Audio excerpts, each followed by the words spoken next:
Hello friends, welcome to Byju's classes. In today's session, we'll be discussing about a very important part of politics and society. We are going to discuss about democracy. In this session, we'll understand what are some of the principles of democracy, what are some of the preconditions of democracy. In case of India, we say that we are the largest democracy. So what has been this process? How democracy has evolved in case of India? What is the present status? What are some of the challenges in our own democracy? So these are the things we are going to discuss in this session. A small session, but yes, it will be relevant. The things that we'll be discussing will be relevant for other topics in sociology paper 2 as well. So first thing, in case of India, did we have democracy in the past? Since when are we having democracy?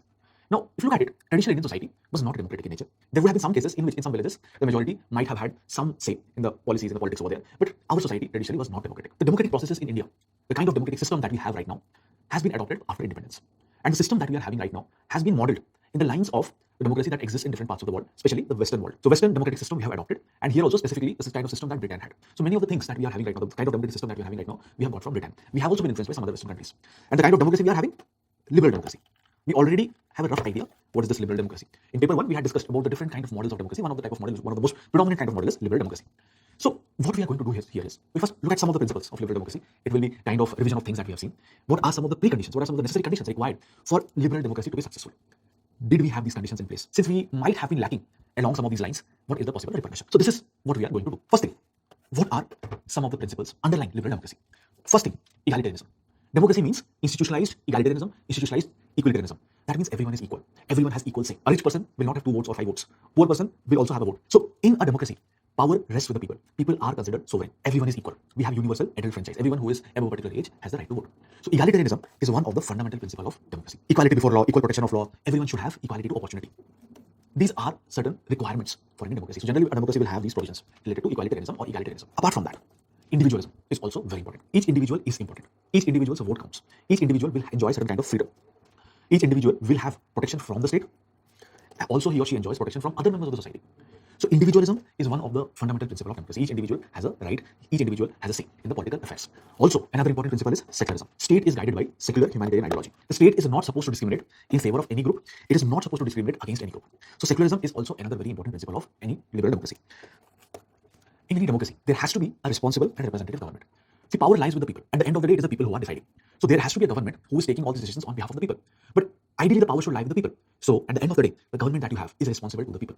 For example, in case of India, executive will have a say in policy implementation. But whatever policies they are taking up, how they are implementing these policies, for that, they are responsible to the legislature who are directly elected by the people. So there is a mechanism of checks and balances. The 3 wings, legislature, executive, judiciary, they have their own sphere of competence. They will have their own jurisdiction. They will have their own roles and responsibilities. They will have their own duties and responsibilities.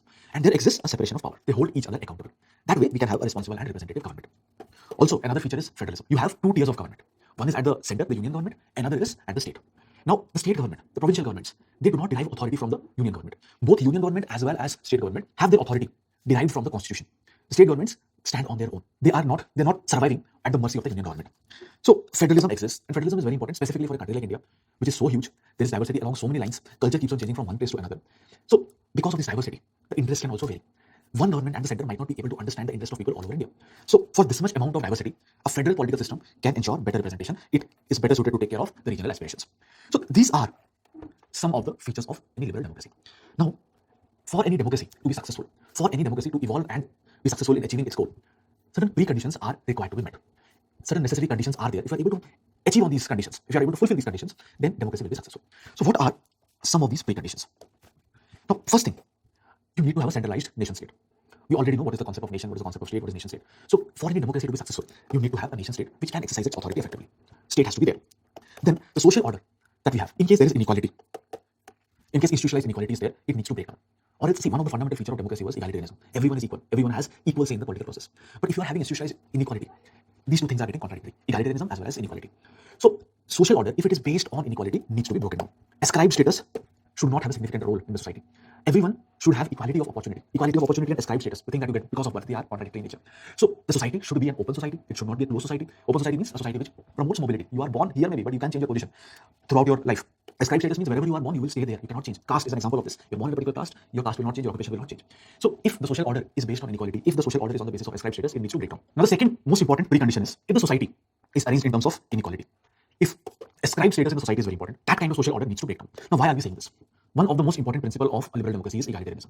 Everyone should be equal. Inequality goes against it. Democracy will be successful in those societies which will be open in nature. Ascribed status points to the fact that it is a closed society. Closed society means there is very less scope of mobility. Wherever you are born, you will stay there. For example, if a society is there in which caste system plays a very significant role, which has a deeply entrenched caste system. Now, you are born in a particular caste, you cannot change your caste, your occupation will also remain the same. So you will be in that same occupation, your social mobility will not be there. So for any democracy to be successful, institutionalized inequality, if it is there, ascribed status, if it is very important, this kind of social order needs to break down. Egalitarianism, individualism has to become more important. That is one of the fundamental principles of democracy. Next important thing, individual should be liberated from the corporate group. See, if you look at an individual is very important when it comes to democracy. He or she should have a say in the political matters. But you might have observed that sometimes a part of an individual's identity is the caste he belongs to or the religion he belongs to. This should not get reflected in the democratic process. People should not vote on the basis of their caste affiliations or their religious affiliations. If that is the case, then democratic process might not be successful. So individualism, one of the most important fundamentals of liberal democracy, for individualism to be there, we need to liberate people out of these corporate identities. This is nothing but collectivity. It is manifestation of collective interest, manifestation of collectivism. So individual is autonomous, welfare of an individual is an end in itself. This has to be taken into consideration. Next thing, secular outlook, rational outlook is very important. And this should be spread everywhere. This should be diffused everywhere. Secularization of social life should take place. The different institutions that we have, the different social institutions that we have, the role of religion in these social institutions should gradually decline. For example, when it comes to education, when it comes to marriage, family, the role of religion should gradually decline. Secularization of social life should take place. Democracy means people are choosing their own candidates. They're choosing their own political representative. They're deciding for their own. They're deciding their own government. They're deciding for their own state. Now, in this kind of society, people have to make informed choices. People are electing their own representatives, so people have to make informed choices. They should have information with them. But how can you make an informed choice? You can make an informed choice only when there is an awareness. Only when there is multiplicity of ideas. People are exposed to the different alternatives. For this to be there, you need to have a participatory civil culture. That means people are participating in the different kind of debates. You are letting people participate in these debates. Even if someone's opinion goes against the majority opinion, then also that person should be allowed to voice the opinion. So we need to have this kind of civic culture. You need to have a culture which tolerates dissent as well. So unpopular opinions should also have a platform. Industrialization and urbanization, they're also very important components of democracy. Because of industrialization and urbanization, rationalization of social life can take place. Diffusion of secular outlook also can take place. So one of the pre-existing conditions. Generally, the agrarian societies, they have the traditional values. They might not have a modern outlook. Generally, agrarian societies are hierarchical in nature. Institutionalized inequality can be there in agrarian societies. All these things can be dismantled, can be broken by industrialization and urbanization. Economic inequalities, we need to reduce apart from the institutionalized inequalities. Social life needs to be rationalized. When I'm saying rationalization, we already know what is the meaning. We should be focusing on efficiency, predictability, calculability. Institutionalization of legal rational authority. One of the mechanisms by which the different resources of society can be controlled, and all these things will be through legal rational means. So goal-oriented institutions should be there, and they should be using legal rational means. So rule of law is very important here. Social structure should get differentiated. That means different interest groups are emerging over a period of time. If different interest groups emerge over a period of time, then again, that participatory culture, civic culture will be there. Different kind of opinions, views will be expressed. So that will also make our democracy a vibrant democracy. Social structure getting differentiated, forming multiple interest groups, pressure groups can also help the democratic process. But at the same time, we need to have a consensus regarding certain values and norms. Yes, society should get differentiated. Different kind of interest groups should come up who should take a vouch for their own interest. But at the same time, at the fundamental level, some values, some norms are important. So there is a general consensus. There should be a general consensus among the members of the society that these are the values and norms we should adhere to. These are the final goals.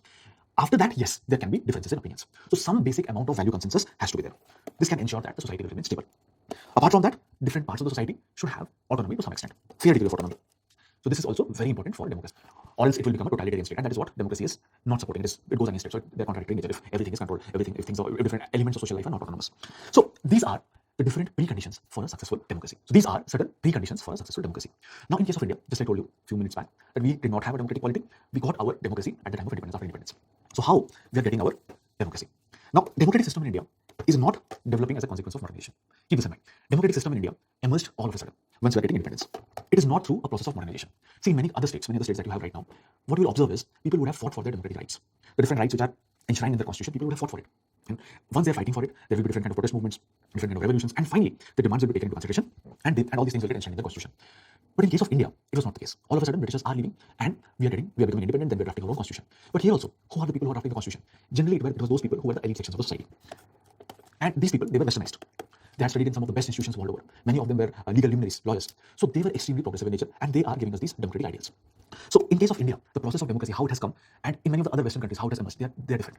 So because of this also, since we are not modernized but we are becoming democratic, many of the principles of democracy we might not have internalized that, but we have all the provisions with us. It can lead to certain specific problems, and we'll see that.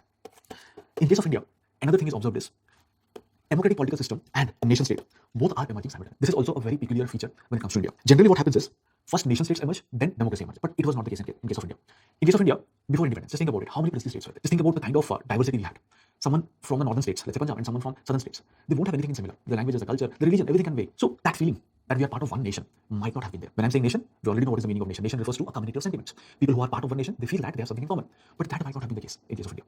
So democracy is coming and nation state, they are also forming together. Generally, nation state comes first, then comes democracy. So that is also the reason why it is said that in case of India, nationalism is weak. Because we did not have that sense of nationalism before. We did not have that feeling of belongingness. So nationalism is weak. And this sense of nationalism was strong among certain sections of the society. For example, those who were the westernized political elite, they could interact with one another. They had some similarity when it comes to ideas, beliefs. So among them, nationalism will be strong. But among the masses, it might not be that strong. So that is the reason we see different kind of subnational identities being formed when India is in the nation phase. India is just emerging, you see emergence of subnational identities. For example, even before India is becoming independent, August 15, 1947, we are becoming independent. August 14, 1947, people in Nagaland, they declaring that they are a separate state. And after this also, there are other movements. There have been movements for secession within India as well, within the different regions of India. So these two things you keep in mind. Democratic system not emerging as a consequence of modernization, which has been the case in most of the Western countries. Democratic system and nation state, they're emerging simultaneously. Ideally, nation state forms first, then comes democratic political system. Now what we will do is, we will look at some of those preconditions, we'll look at some of those principles that we just saw. And we will see whether India fits into those things, whether those preconditions that we talked about, whether we had those preconditions for democracy. Now, one thing we saw was, if there is a social order on the basis of inequality, if there is a social order on the basis of ascribed status, it needs to be broken down. Has it happened? Now, traditionally we had agricultural society. Now also, almost 70% of India stays in the villages, which is primarily agrarian. So, agriculture, here you will find different kind of hierarchical values.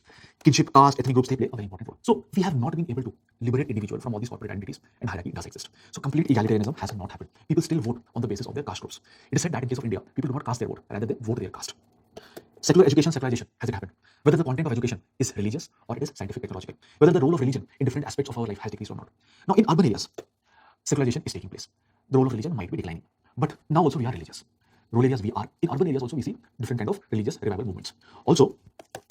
Now also, a decent chunk of our population is untouched by modern education. Literacy rate, it is almost 75%. It shows that around 25% of the people are not literate. And literacy rate does not point to the fact that you are educated. Literacy is just writing one or two lines.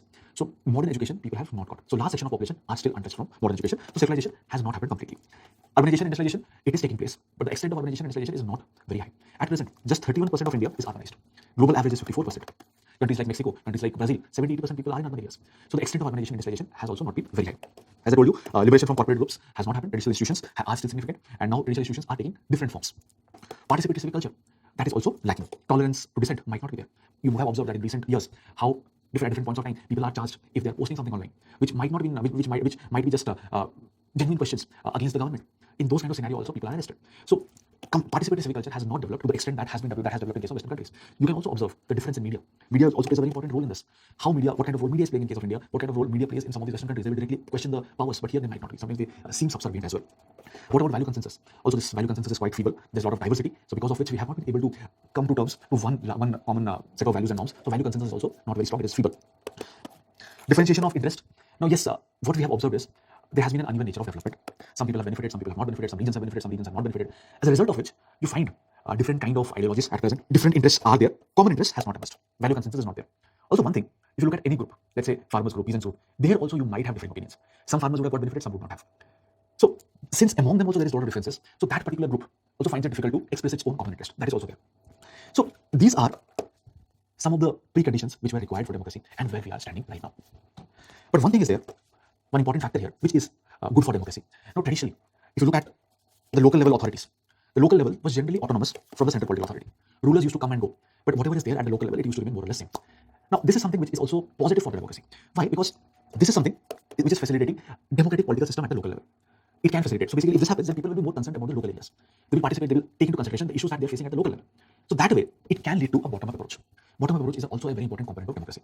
So the distance between political authority and the center and the distance from the local level, if it is high, it can also be good if people are participating at the local level. So this condition, that rulers used to come and go, but the local level things used to remain same, can be an important factor, can be an important thing, which can promote grassroots mobilization, which can promote politics at the democratic level. So we can see that most of the preconditions required for successful running of a democracy were not there. Also, we observe that there's another very fundamental difference between Western countries and India when it comes to democracy.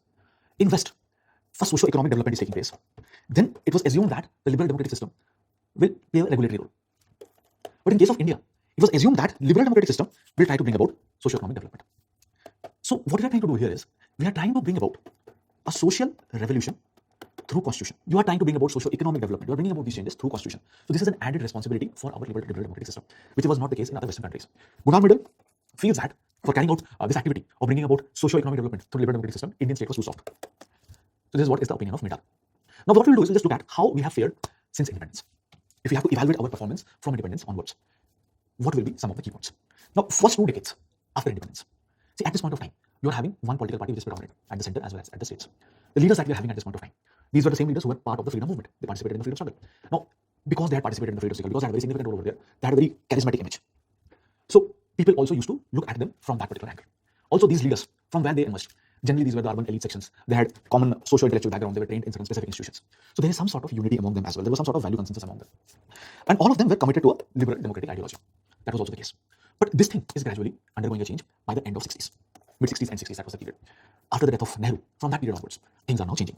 New political elite is coming into place now. And this political elite, it is less westernized. It has a regional and parochial outlook. It is trying to appeal to these parochial identities, regional identities. They have a very strong sense of ethnic identity. Ethnic identity, again here, so from a particular ethnic region, they will have certain interest. Elite from some other region will have some other interest, or elite belonging to some other ethnic community will have some other interest. So now, the value consensus that was there, it is gradually becoming weaker, it is breaking down. This elite, it was more populist. They will try to demand those things which might capture the imagination of the people. They will be more pragmatic when it comes to politics. The main aim here is to acquire power. That is now the agenda is shifting now. The ethos when it comes to liberal democratic ideology, that might not be very strong now. So commitment to liberal values are not strong. And it is from this period onwards you observe that political mobilization now is on the basis of caste identities, regional identities, other subnational identities. So over a period of time, these traditional factors, caste, religion, other factors, parochial factors, they are becoming part of politics. Now just compare it with things that we discussed a few minutes back. In case of India, it was expected that the political system, the liberal political system, will bring about socio-economic development. But what is happening here is socio-economic elements, social elements, they are now creeping into politics. So dialectics are there, both are influencing one another. We assume politics will influence society, but society is indirectly influencing politics. Political mobilization is taking place on these lines. So Paul Brass studies this thing. He says that political system was trying to modernize the society, but at the same time, society was trying to traditionalize the political system. And he says, because of these two currents, there is a gradual traditionalization of political systems. And because there is traditionalization of political systems, we face different kinds of challenges. So this is how our democracy story has unfolded. And we are facing multiple issues. We have faced multiple issues. We are one of the largest democracy. But again, why we are the largest democracy? One reason can be we have a large population. Are we a quality democracy? That is the question. So we need to be a quality democracy as well.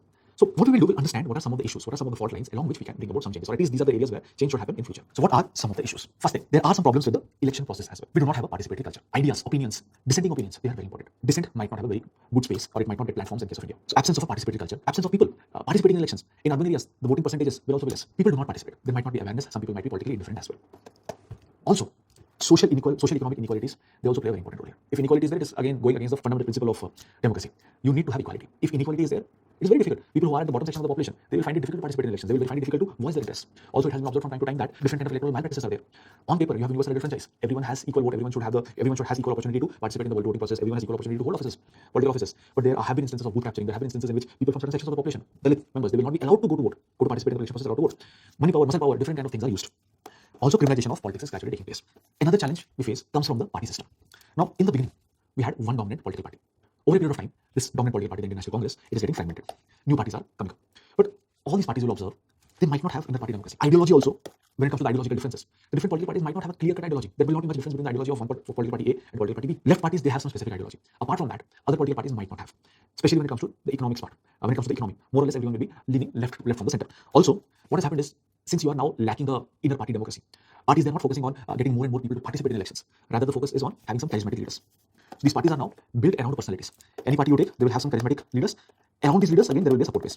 So within parties also, you will have different factions. And these factions are arranged around charismatic personalities. Also, political elite, among them there is insecurity. So that is the reason elections are becoming more and more populist. The different kind of freebies that are provided in elections, from mixer grinders to TVs to cycles, multiple kind of freebies will be provided. So elections are becoming populist. If they had a particular agenda, that this is what we are going to do, if people have had political awareness, then things would have worked. But since participatory culture is lacking, political awareness is not there, it becomes difficult for political parties, political leaders to also go for a fixed agenda. So in case you do not have a fixed agenda, then what will you do? You will go for populism. Corruption and money power, they are also becoming extremely significant in politics. What about political elite? What kind of political elite we have? Previously we had Western educated, urban educated political elite. But now the political elite that we have, they are again the regional elites. They will have that political outlook. They will try to use different kind of ethnic identities. So they do not have an all India outlook. They are just populist. They are pragmatic. They just want to come to power. Their support base is on the basis of ethnic identities, caste lines, religious-based identities. Many of them will also engage in creating communal tensions. They are appealing on the basis of religion. It can lead to communal conflicts. Some of them might get benefited if there is some sort of communal conflicts. Polarization of votes. What about legislature? The quality of debates that used to take place in the past. Those kind of quality debates we might not be having. The behavior of the members of legislature, it is also sometimes questioned. Sometimes there have been instances in which people are throwing sleepers. They're throwing papers at one another. Members have also got injured in this process. So what kind of behavior is being reflected here? And what kind of precedents you are setting for the future generations, for the future democracy? Apart from that, legislatures, they have just become instruments for legitimization of different policy actions of the executive. What do we mean by this? This points to the fact that we are not having a deliberative democracy. What is legislature for? Legislature, they are the members of legislature, they're basically representing you. They are the ones who should hold the executive accountable. They should question the government, they should question the policies of the government, their schemes, their actions. So in any legislature, there should be deliberation, there should be discussion on things. But this is not happening. We are having a parliamentary form of government. The executive is selected from that political party which has the maximum seats in the legislature. Now, what is happening in this process is executive finds it quite easy to pass any legislation. So debates and discussion are not happening. Rather, legislature is just used to pass any law. You might have observed this. For example, a bill is introduced within 2 days it is passed. There is no discussion. Just think about the recent bills for let's say the 10% reservation thing. Now, if you do not have any debate discussion, the entire purpose of democracy is not being solved. Deliberative democracy should be there. Judiciary, at different points of time, apprehensions have been raised about the independence of judiciary, whether it is actually independent or there are different other forces at play. There are allegations of corruption against judiciary. After retirement, different members of judiciary are given different positions. So different kind of ways are there by which the independence of judiciary can be impacted. Selection, transfer of judges. This has also been influenced at different points of time. So rather than they being independent, political convenience is being seen nowadays. What about executive? Now, executive is entrusted with the responsibility of implementing different kind of schemes. It is responsible for modernization of the society. But there are different constraints when it comes to a parliamentary democracy. It has been observed that executive is not that efficient. Massive wastage of developmental efforts have happened. Corruption is also on the rise. The former Prime Minister of India, Rajiv Gandhi, he had once quoted that for every 7 rupees that is spent by the government, only 1 rupee reaches the beneficiary. If you are spending 1 rupee, only 15 paisa reaches the beneficiary. Remaining part, 85 paisa, is wasted. It is leaked.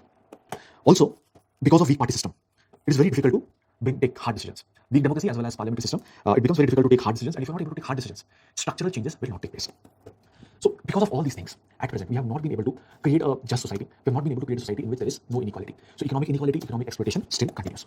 And recently, you might have come across the different reports, Oxfam report, how inequality exists in case of India and how it has increased over a period of time. So, these have been some of the shortcomings of our democracy, some of the issues with our democracy. Also, you can look at 3 things. In case of India, specifically in case of the democratic system, you observe that votes are not linked with goods and services. Taxes are also not linked with goods and services. Authority and accountability, that is also not linked.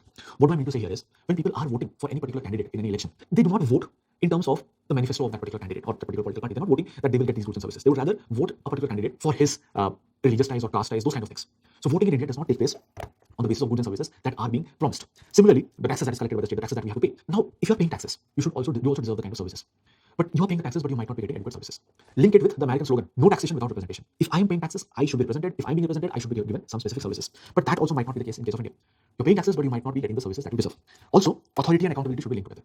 If there are some people who have some authority, they have some power at their disposal, then they should also be held accountable. But accountability mechanisms in case of India might not be very strong. So these are also some of the issues that we have, apart from the issues that we have discussed. So this is about democracy. This is about some of the challenges that we face when it comes to the Indian democratic system. So in this section, we understood what are some of the principles of democracy, what are some of the preconditions of democracy, whether these preconditions existed in case of India, how democracy is coming into being, how democracy and nation states are coming together, how democracy is expected, the democratic system is expected to bring about socio-economic development, how democracy in India, democracy in West, they are different. As a result, what are some of the possible challenges that we have encountered? So this is about democracy in India.